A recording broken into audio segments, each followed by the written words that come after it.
Assalamualaikum warahmatullahi wabarakatuh. Perkenalkan, nama saya Adelia Wulandari dari Prodi PBSI B Angkatan 2022. Saya akan membacakan cerpen yang berjudul Kartu Pos dari Surga karya Agus Nur untuk memenuhi tugas UAS dengan mata kuliah Keterampilan Membaca dosen pengampu Pak Edi Suprayitno. Kartu Pos dari Surga karya Agus Nur. Mobil jemputan sekolah belum lagi berhenti. Beningnya langsung meloncat menghambur. "Hati-hati!" teriak supir. Tapi gadis kecil itu malah mempercepat larinya. Seperti capung ia melintas halaman. Ia ingin segera membuka kotak pos itu. Pasti kartu pos dari mama telah tiba. Di kelas tadi ia sudah sibuk membayang-bayangkan bergambar apakah kartu pos mama kali ini, hingga bu guru menegurnya karena terus-terusan melamun. Beningnya tertegun mendapati kotak itu kosong. Ia melongok, barangkali kartu pos itu terselip di dalamnya. Tapi memang tak ada. Apa mama begitu sibuk hingga lupa mengirim kartu pos? Mungkin Bik Sari sudah mengambilnya. Beningnya pun segera berlari berteriak, "Bik, Bik!" Ia nyaris kepleset dan menabrak pintu. Bik Sari yang sedang mengepel sampai kaget melihat beningnya terengah-engah begitu. "Ada apa, Non? Kartu posnya udah diambil Bibi ya?" Tongkat pel yang dipegangnya nyaris terlepas dan Bik Sari merasa mulutnya langsung kaku. Ia harus menjawab apa? Bik Sari bisa melihat mata kecil yang bening itu seketika meredup. Seakan sudah menebak karena ia terus diam saja. Sungguh, ia selalu tak tahan melihat mata yang kecewa itu. Marwan hanya diam ketika Bik Sari cerita kejadian siang tadi.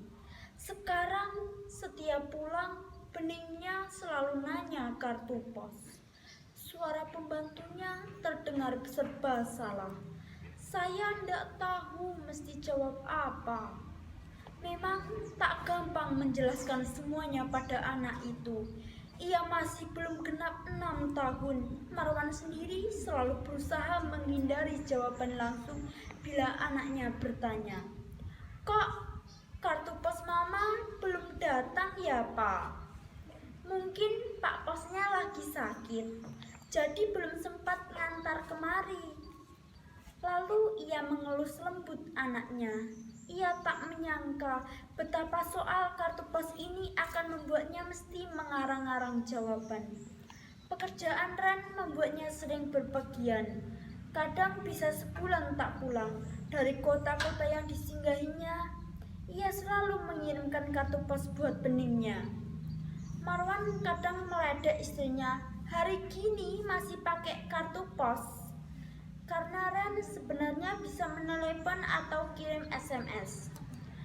Meski baru playgroup, beningnya sudah pegang HP. Sekolahnya memang mengharuskan setiap murid punya handphone agar bisa dicek sewaktu-waktu.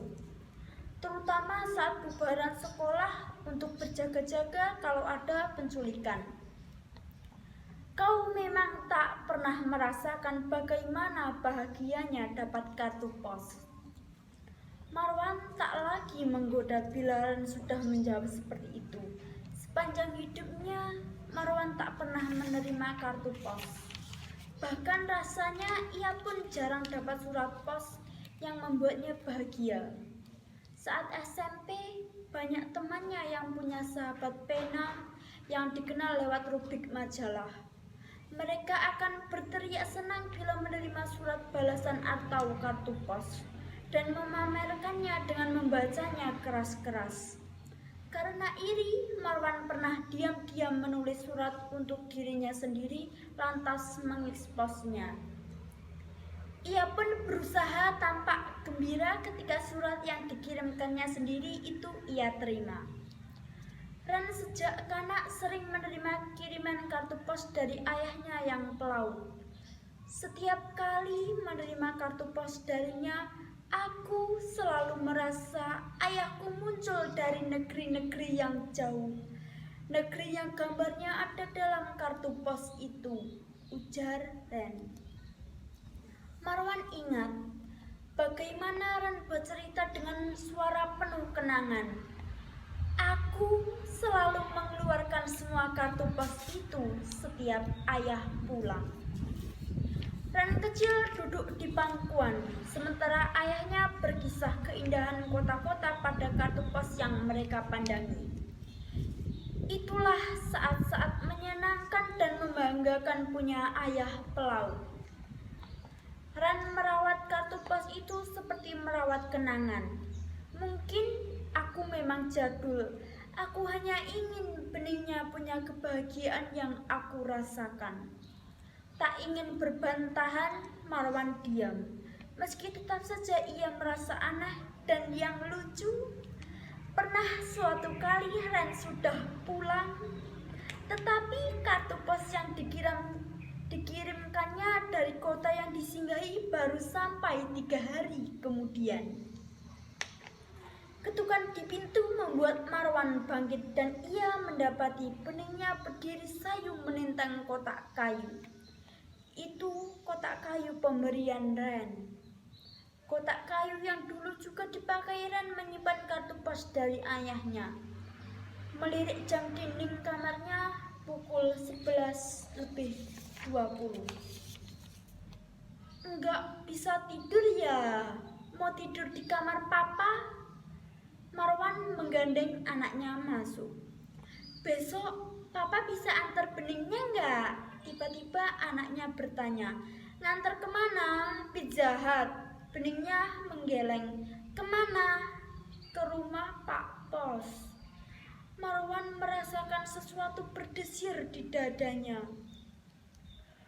Kalau emang Pak Posnya sakit, biar besok beningnya aja yang ke rumahnya. Ngambil kartu pos dari mama. Marwan hanya diam. Bahkan ketika anaknya mulai mengeluarkan setumpuk kartu pos dari kotak itu, ia mencoba menarik perhatian benihnya dengan memutar DVD Pocoyo, kartun kesukaannya. Tapi benihnya terus sibuk memandangi gambar-gambar kartu pos itu. Sudut kota tua, siluet menara dengan burung-burung melintas di langit yang jernih. Sepeda yang berjajar di tepian kanal, pagoda kuning keemasan, deretan kafe payung warna sepia, dermaga dengan deretan yacht tertambat, air mancur dan patung bocah bersayap, gambar di dinding goa, bukit karang yang menjulang, semua itu menjadi tampak lebih indah dalam kartu pos. Rasanya ia kini mulai dapat memahami kenapa seorang pengarang bisa begitu terobsesi pada senja dan ingin memotongnya menjadi kartu pos buat pacarnya. Andai ada Ren, pasti akan dikisahkannya gambar-gambar di kartu pos itu hingga benihnya tertidur. Bagaimana ia mesti menjelaskan semuanya pada bocah itu? Bilang saja mamanya pergi, kata Ita, teman sekantor saat Marwan makan siang bersama. Marwan masih ngantuk karena baru tidur menjelang jam 5 pagi setelah benihnya pulas. Bagaimana kalau ia malah terus bertanya kapan pulangnya? Ya sudah, kamu jelaskan saja pelan-pelan yang sebenarnya. Itulah ia selalu merasa bingung. Dari mana mesti memulainya? Marwan menatap Ita, yang tampak memberi isyarat agar ia melihat ke sebelah. Beberapa rekan sekantornya terlihat tengah memandang mejanya dengan mata penuh gosip. Pasti mereka menduga ia dan Ita. Atau kamu bisa saja tulis kartu pos buat dia seolah-olah itu dari Ren. Marwan tersenyum, merasa lucu karena ingat kisah masa lalunya. Mobil jemputan belum lagi berhenti ketika Marwan melihat beningnya meloncat turun. Marwan mendengar teriakan sopir yang menyuruh hati-hati, tetapi bocah itu telah melesat menuju kotak pos di pagar rumah. Marwan tersenyum.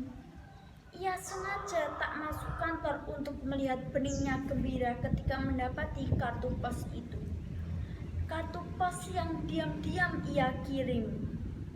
Dari jendela ia bisa melihat anaknya memandangi kartu pos itu, seperti tercekat kemudian berlarian tergesa masuk rumah. Marwan menyambut gembira ketika beningnya menyodorkan kartu pos itu.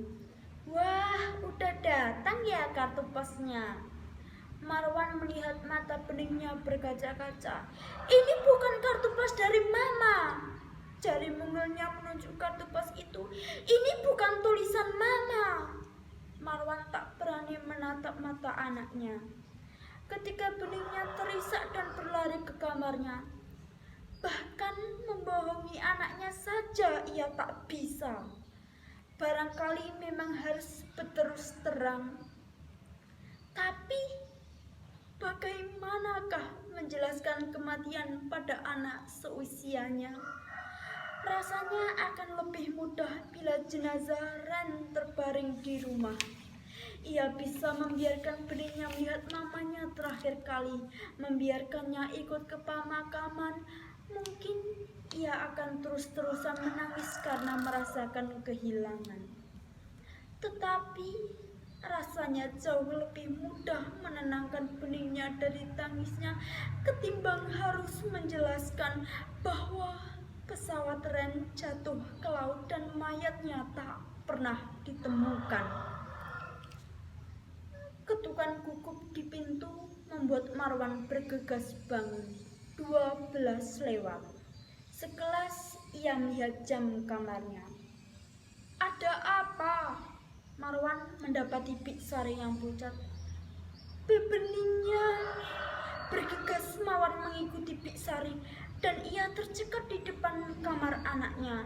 Ada cahaya terang keluar dari celah pintu yang bukan cahaya lampu, cahaya yang terang keperakan, dan ia mendengar beningnya yang cekikikan riang. Seperti tengah bercakap-cakap dengan seseorang. Hawa dingin bagai merembes dari dinding-dinding, bau wangi yang ganjil mengambang, dan cahaya itu makin mengenangi lantai. Rasanya ia hendak terserap amblas ke dalam kamar. Beningnya, beningnya! Marwan segera menggendor pintu kamar yang entah kenapa begitu sulit ia buka. Ia melihat ada asap lembut serupa kabut keluar dari lubang kunci.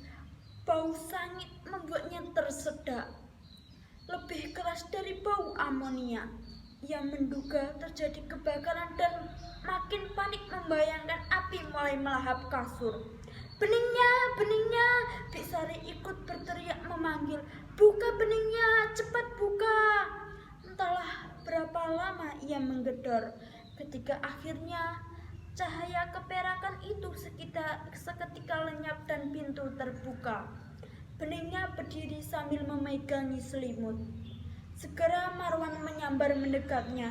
Ia melangkah ke dalam kamar, tak ada api. Semua rapi, hanya kartu pos yang berserakan. Tadi Mama datang. Pelan beningnya bicara. Kata Mama, tukang posnya emang sakit. Jadi Mama mesti nganter kartu posnya sendiri. Beningnya mengulurkan tangan. Marwan mendapati sepotong kain serupa kartu pos dipegangi anaknya. Marwan menerima dan mengamati kain itu.